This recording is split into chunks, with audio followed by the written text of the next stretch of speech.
guys. I'm Henry. I'm Ian. And we are Bosh.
Hello, everybody. Hello. Okay, right. You can hear me. Yeah. Hey, everyone. I'm Henry. I'm Ian. I'm Robbie. And we are Bosh. And we brought Robbie with us from Plant-Based News. Hi, everyone. That sounds like a bit like Jurassic Park, that music. Yeah, wow. That was a seriously lively intro, wasn't Indeed. it? Well, yeah, welcome. Nice to be here. And my name's Robbie. I'm the co-founder and creative director of Plant-Based News, an online vegan news and media platform. And this is Henry Frith from Bosh and Ian Theasby from Bosh. Yay. So yeah, to kick things off, what we're going to do today is talk a bit about Bosh's history, where they came from, and how they've used design and technology to engage an incredibly large audience across the world. So should we kick things off? Absolutely. Let's see. So let's go back in time and tell us about where everything started and how your ideas came to life. Okay, so well, that's a picture of me on the left in Sheffield Wednesday. On the right. Yeah. Is that on the right? Oh, yeah, on the right. Playing around with food at a very young age. There's Ian over on the left doing something interesting with a bowl. Yep. So basically, Henry and I have known each other for a long time. We've known each other since we were 11 years old, so a little bit older than these two photos here. We met on the first day of secondary school in Sheffield at High Stores School, and we were mates, weren't we? We were indeed, yeah. And and basically we went through our school career as mates in separate sort of houses, separate sort of social groups, but always like keen on one another. And then our sort of careers kind of split, and in 2012, Henry and I ended up living together, and that's when we started working together. So this picture in the middle right here, you've probably never seen that, have you, Robbie? I've never seen it. This is Ian and I working in a startup, which was a music messaging startup. That's right. It was like a tech thing. I have a background in user experience design and design. Ian has a background that kind of went through fashion and ended up in marketing. And this was a startup that we kind of founded and ran for 3 years. Raised a lot of money into that startup, actually, and had a team of about 20 people there. But ultimately, like, it crashed. It was quite a painful experience. In fact, I'd almost say it was the perfect example of how not to build a company. Perfect example of, like, all the things you can do wrong, all went wrong in one company. But it's also a perfect example about how to learn. Yes. Because we learned a whole bunch in that company. We did. So ran that for about 3 years, and I remember we were sat in a pub and just chatting. Ian, it was so good working with a friend and being able to talk through the pains and the trials and tribulations, and being sat in a pub and just thinking, what's the point of what we're doing? Like, why are we slogging ourselves to death, working like 15-hour days, 7 days a week, waking up in the middle of the night, like scared, worrying about the next day at work. Why am I doing this? Why are we doing this? And out of that came a yearning to find a purpose, to find a meaning, and to inject some purpose into my work and my life. And that was it. I think that searching for purpose went on for about 6 months whilst ramping down that company. And then Ian went vegan. Yeah, and that became the purpose. Yeah, so it was the back end of 2014.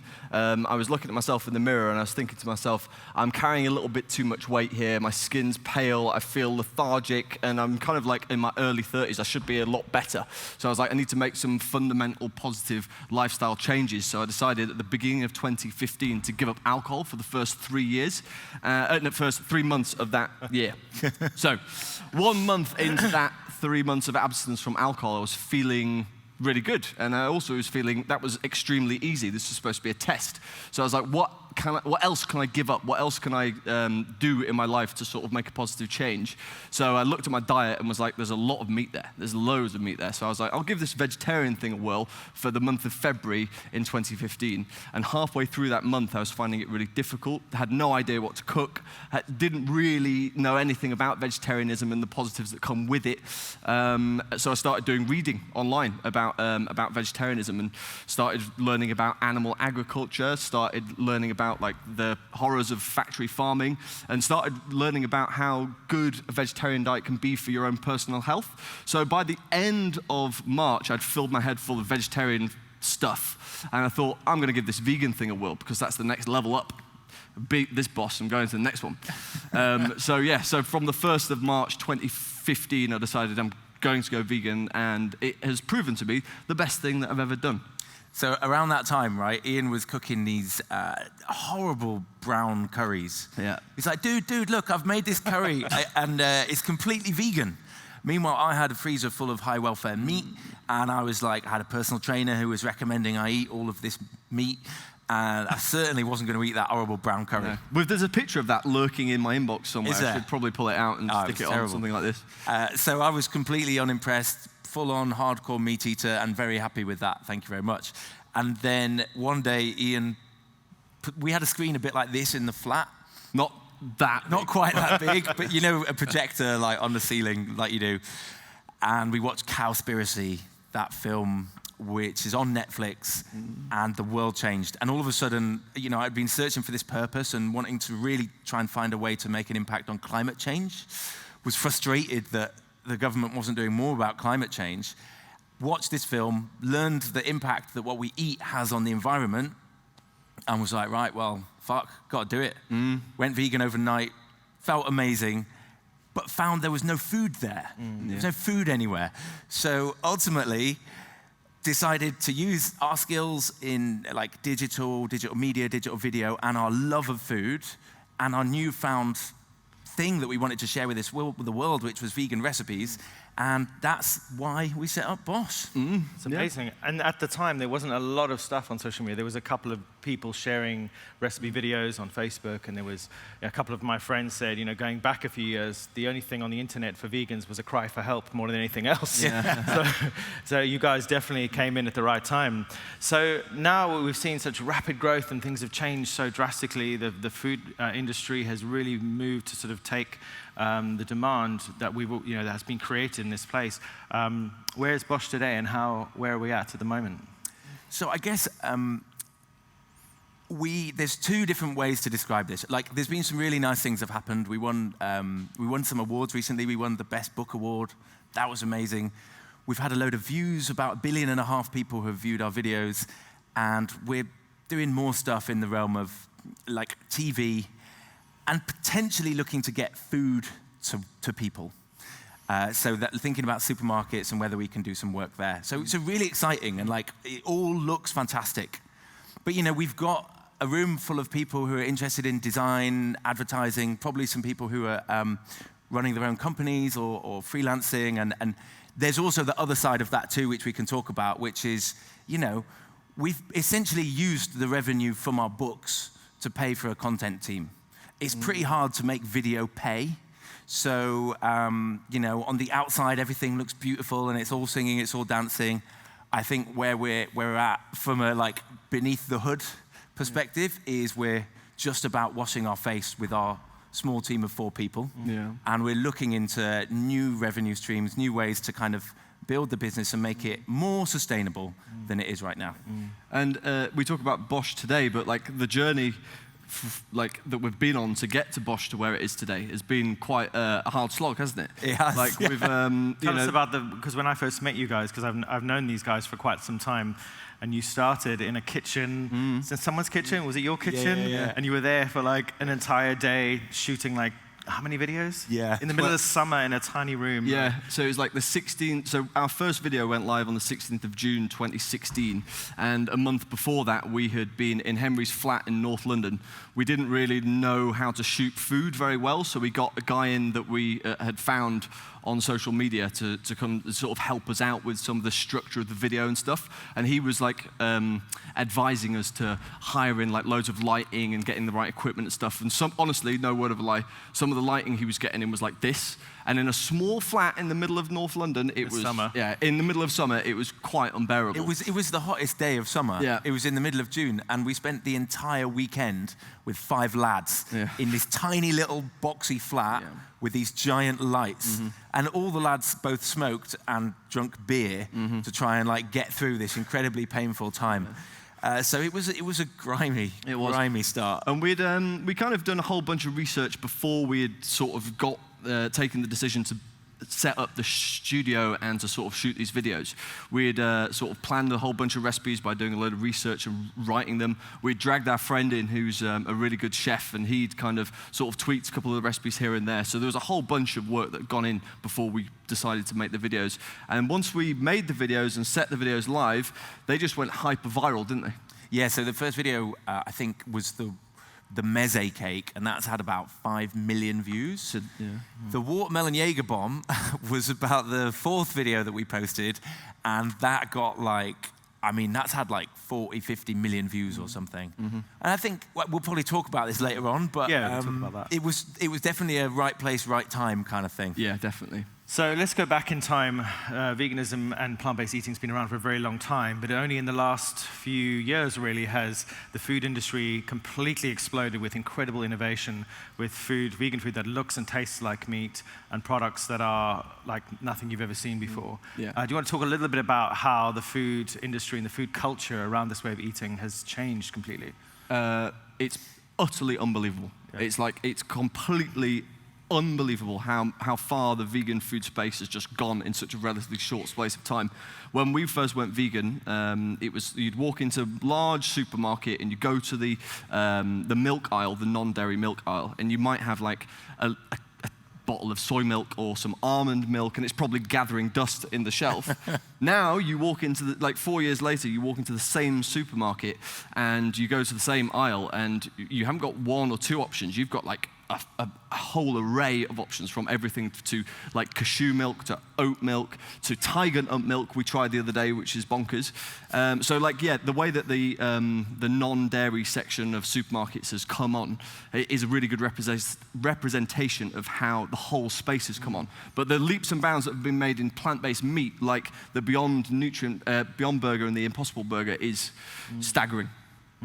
And also from a design, my career is design and production, and basically I have just been blown away by the improvements of brand and design when it comes to these products. You know, going back 20 years ago, the vegetarian and vegan products were, you know, they just weren't very attractive when you saw them on the shelf. Now, industry is starting to realize that actually if you put time and budget and revenue into crafting and creating, you know, high quality design and brand, it really grabs a much wider and broader audience. Because there's 23 million flexitarians in the UK, and those are people who are actively reducing their meat consumption on a regular basis. So these products are really tapping into that market. Yeah, definitely. I mean, if we're talking about design at a design festival, they've designed these products because people want them. Because people who are going vegan don't just want to like totally change who they are. They want to sort of just make a smooth transition to a new way of living, but with the familiarity of old. And this is why these plant-based meat companies are just kicking off. Yeah. Incredible. Regarding your audience and the rapid growth, did you have any idea what you're getting yourself into and how quickly it would expand? We knew how to build a company because we'd done it before.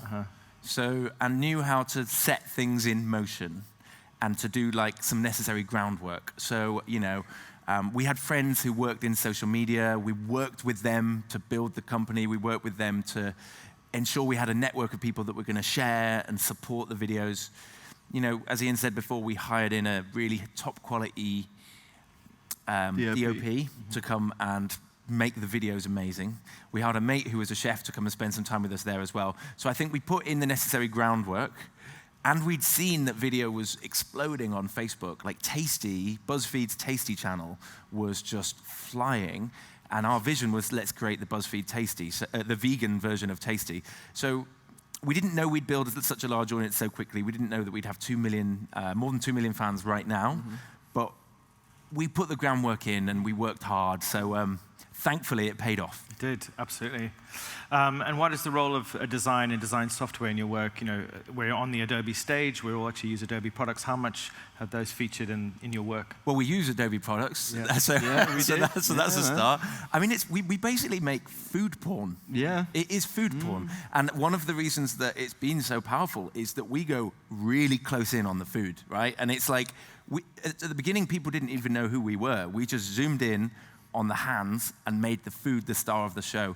So from designing the dishes to designing the videos to even just designing the flow of the video, everything was work. I've had the pleasure, sorry to interrupt, had the pleasure of being in the Bosch's kitchen and performing on one of their videos, and I must say, Ian is a bit like, what's it called? The maestro, kind of, and a swing, and a move, and an in, and an out. There's a real like kind of coordination or choreography actually to the videos. It's not just plonk, plonk, plonk. You really think about what you do. Design has like it runs through every single section of our whole company and everything that we do. Like from the recipes that Henry says that we design like from the perspective of somebody who's going to eat the recipes rather than somebody who's just good at food, all the way through to the design of books, to the design of the way we present ourselves, to our presentation style. The whole thing is just designed. So yeah. So you tell us about this picture. Oh my goodness! Right, so this is these slides may be a little bit higgledy-piggledy, by the way. It's kind of like we mentioned this before. I don't know if you can spot me and Ian in this picture. This was our previous startup team. This was PingTune. Yeah. So you did actually gain a lot of tech experience, and actually loads of tech experience, and you know, we were basically just designing an app. And in fact, we used the same process that we used to build that app to make our recipe books. Yep. So we used to use Trello. Now we use Asana, and we literally have a Kanban methodology where we send each recipe through the stages of testing, from an idea to a fleshed out idea to a fully written recipe to a test 1 recipe to a test 2 recipe through to complete. They've all got tags according to the chapters, and we literally use software design methodology to make our cookbooks. And it really helps us to make sure that each recipe is fully tested. It allows us to collaborate with our team, with recipe testers, with ourselves. Yeah. And yeah, I think that our design experience in the previous company and in the previous 15 years have been integral to designing our recipes, our videos, and our recipe books. Yeah. And speaking of design and kind of creating things that capture people's attention, we live in a world where we're kind of saturated with information and media, and all the advertisers and brands and products are trying to grab your attention, especially on social media. You're exposed to thousands of pieces of content. And when it comes to recipe, you guys are known for your off-the-wall, unusual ideas. How important was it originally, and do you continue to use that kind of way of thinking, of doing something really left field?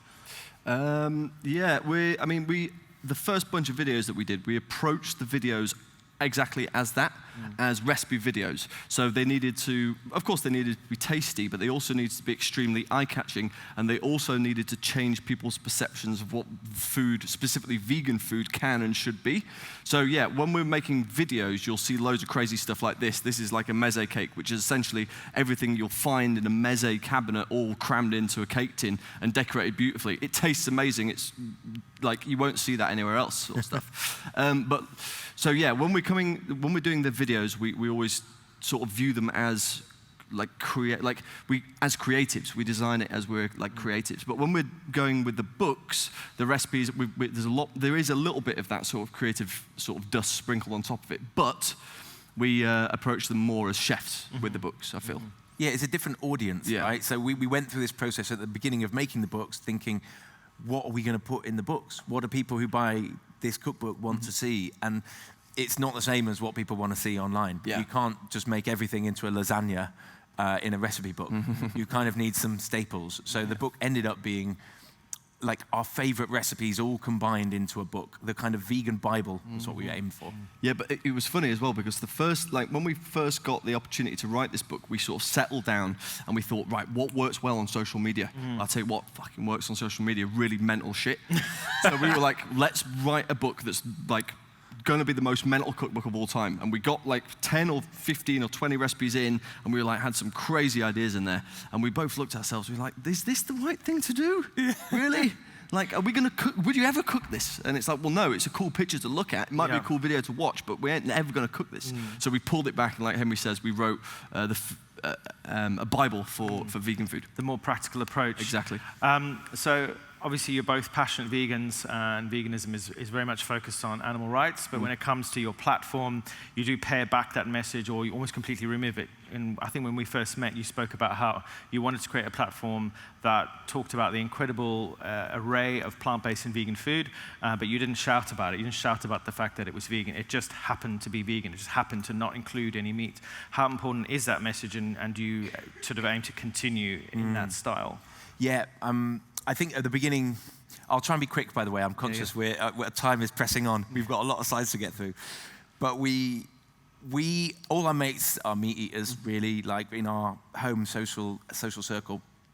And so at the beginning, we wanted to tell them everything about vegan food. And then we realized it didn't work. And we annoyed some of them quite significantly, including our families.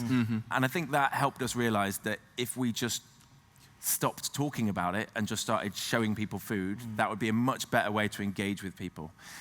And so we just took the decision to not use the word vegan and to just make sure that for every dish that was laden with meat and cheese wrapped in bacon on top of a pineapple, baked inside a duck, we were going to have a meze cake with layer upon layer of vegetables to compete with that. Yeah. So it became a kind of undercover operation to get plants onto people's screens. Yeah, exactly. Making plants cool. Other than the meze cake, what's your craziest recipe? It has to be the watermelon Jaeger bomb. You can talk about that. Okay, so the watermelon Jaeger bomb, we were right at the end of this 3-day shoot, and we'd worked the first day, which was a Friday, I think, because we'd hired in this whole kit. We'd basically made our house look like this, our flat look like this. We had 5 lads in that room. First day was a 17-hour day. Second day was a 20-hour day. And the third day was a 27-hour day. That doesn't even make any sense. But like, by the end of this, we were exhausted, delirious, making no sense. We stunk, the flat stunk, everything was a mess. We'd done 19 videos and we needed to do 20. And so during a break, like where I'd kind of G'd up everyone, come on, we'll just do one more, we'll make it a cocktail. I was sat outside and I was like, what cocktail can we make with what we've got left? And I loved Jaeger bombs. And then we had a pineapple, we had a melon, we had a small melon. We had the ingredients for a Jaeger bomb, and I was like, let's just make a giant Jaeger bomb punch with the big glass is a melon that we've hollowed out, and the little glass is a small Gallia melon, and we'll pour the shot into the Gallia melon, and we'll pour this kind of blended up watermelon Red Bull mix into the big melon and dunk it in like that. Bonkers, makes no sense. Does taste really good, actually. Yeah, it's great, fun thing to have at a party. And that's the thing that had about 50 million views. Amazing. And took our page from 10,000 likes to like 100,000 likes. Yeah. How crazy are your fans? Have we got any crazy fans? We've got, there's been a few, like there's some people who are very, very keen on what we do, and they are really appreciative of it, and they tell us all the time in DMs and in comments, and it's great. But we've also, the crazier fans are like the Pamela Andersons of this world, and Gary Barlow's who are DMing us saying, oh yeah, they're liking the recipes and stuff. So yeah, it's really nice to have a whole bunch of people that like are benefiting from what we're doing. Yeah, fantastic. We do sometimes get like pictures of guinea pigs, and then we're asked to choose which one's Ian and which one's Henry. Yeah, and then we have to sign the picture. We sometimes get pictures that have been drawn of us, handed to us, which is a fair few people have called their dog Bosh as well, which is cool. What keeps your creativity going? Because obviously with social media, there is the pressure to keep creating. How do you keep at it? First and foremost, there's 2 of us, so we get to bounce ideas off each other all the time. And we have 2 fantastic young Kat and Charlie, who are at home right now, they're like our videographers, but they're both like really creative as well, so we get loads of ideas from them.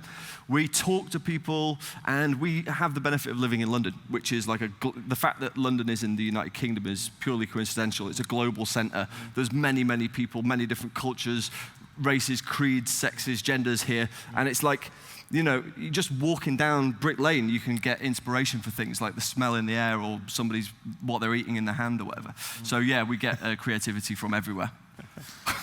What are your biggest challenges running the platform? I think it's just as with any small business, the boring stuff, the stuff like dealing with finances, paying people, and switching between that like very acidic kind of detail-focused brain to, okay, cool, what are we going to cook now? What's the concept behind the next book? So yeah, I think when you're running a small business, which we are, you end up not doing the stuff that you love and that you're good at, which is making videos and making food, and you end up like dealing with zero and getting complaints about not having enough receipts. Yeah. So I think it's context switching. Yeah.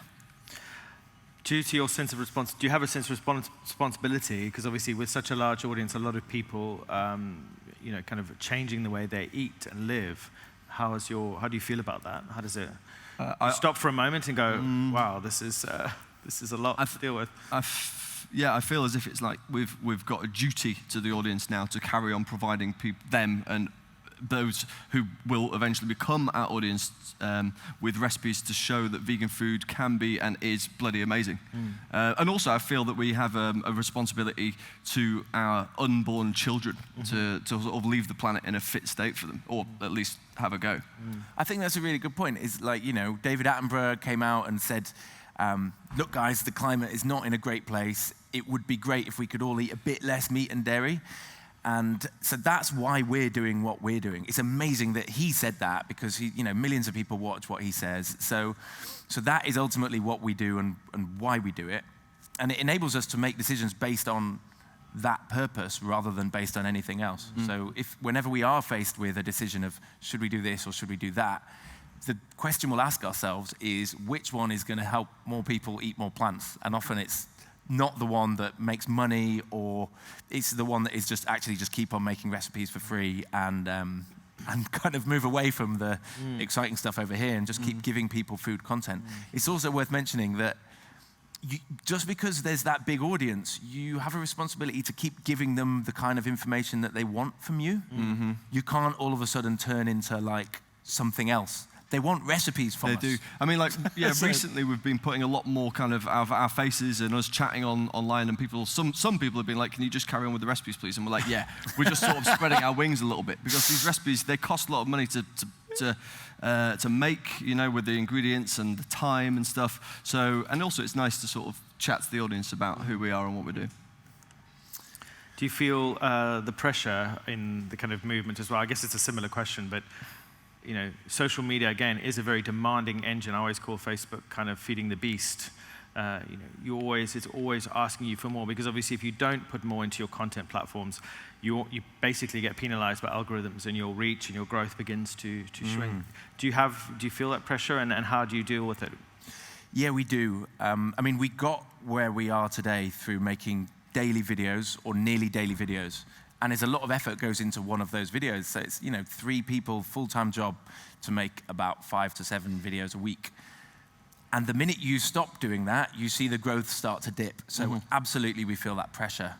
I suppose what we do to counteract that, and we live together and we work together, and you know, other people live in the house as well. It's a bit of a crazy lifestyle where we never switch off. I think what we do to counteract that is, at the moment, we're being very disciplined and getting up at 5 in the morning and starting the day by going to the gym, which is really nice. Like, you kind of beat the traffic, you can get to the gym and kind of have that bit of time for yourself. So you've kind of made yourself work before you then go to focus on the day. But also turning off the phone.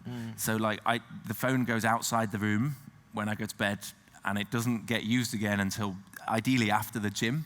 So trying to make sure you've got that time away from your phone, because otherwise you're like comments, stories, all the time, never stops.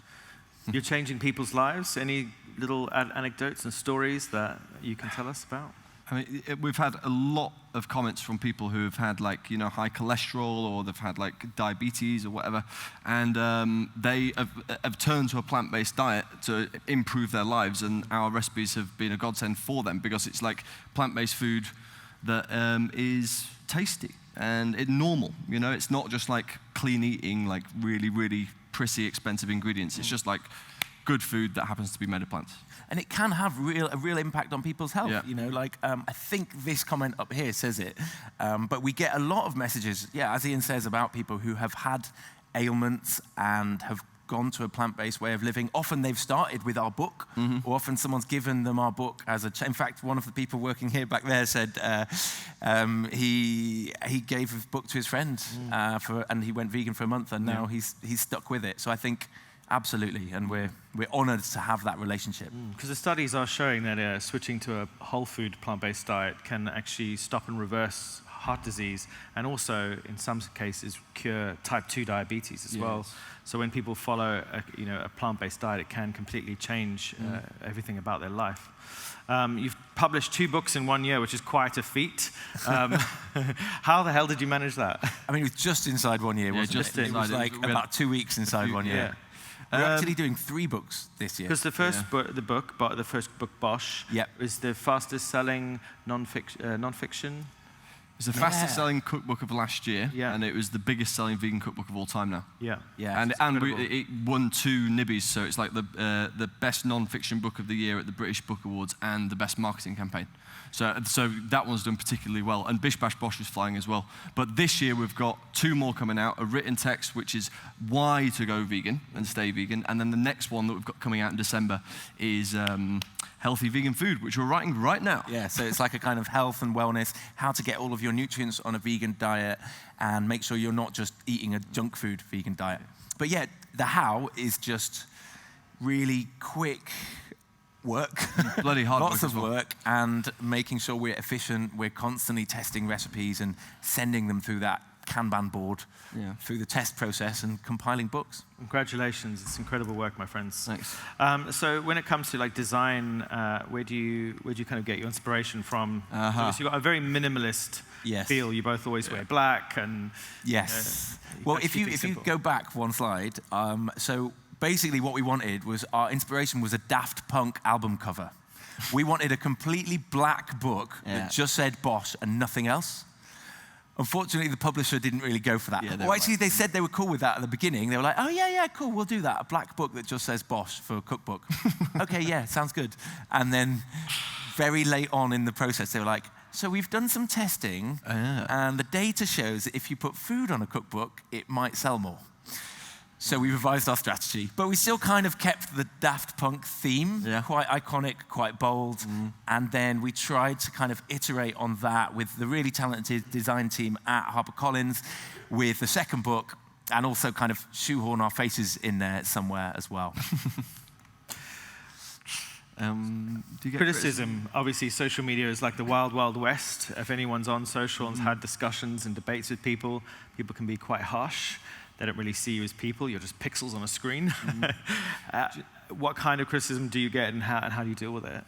We get criticism very rarely, I'm pleased to say. I think, I see other sort of pages and other people in the vegan space, particularly the guys like Earthling Ed and James Aspie, who are talking about animal welfare and stuff. Like in their comment section, it's like pretty ferocious. But ours is mainly like 99% positive, and I think that people really appreciate the work that we put in, and I think they also appreciate our tone and the food that we put out there. And I think that's the other thing is that, by the way, it's really important that there are people out there spreading 100%. Those messages, and even you guys at Plant-Based News, you know, talking about the facts, talking about the environment, talking about health and animal welfare, because we just give people food. Like, we're in this relationship with them where we just give them gifts. We're not entering into that dialogue of values at the moment. We do have a book coming out that is going to have more of that stuff in it. But because we're just giving them recipes, they just appreciate that. That's why I think we don't get too much negativity. Although we did post a steak video, and someone said they were going to get us shot. In fact, you know what? Like, a vegan steak. A vegan steak, vegan steak. A couple of years ago, we posted a video for jollof rice. That didn't go down well. Yeah. It went hyper viral really, really quickly because Jollof recipe wasn't right. The whole of West Africa just kicked off. They were like, "That's not jollof," and we were like, "Oh shit!" So we better take it down. So we talk about this word influencers quite a lot, and there's a whole industry that's kind of sprung up in the world of people whose jobs really is to influence others, whether it's fashion or technology. How do you see your role evolving in time as two influencers in a movement, really?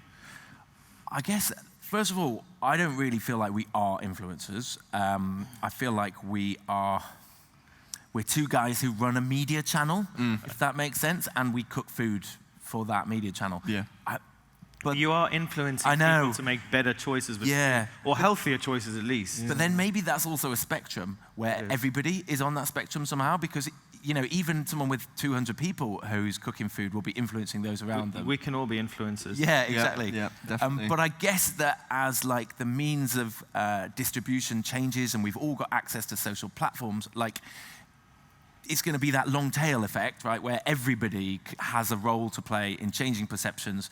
And thankfully, that's removing a bit of power away from the people who control media, away from the people who may or may not be pulling strings in the government or trying to change what we do and don't do in Europe, and actually mean that we can all change things by coming together and spreading positive messages to change the world. Definitely.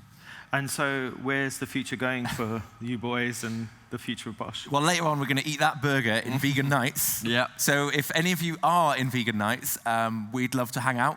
Yep, we've got to nip home and check on the recipes that have been cooked today. So we've got to go all the way back to Clapham, but we're going to head back to Vegan Nights later on.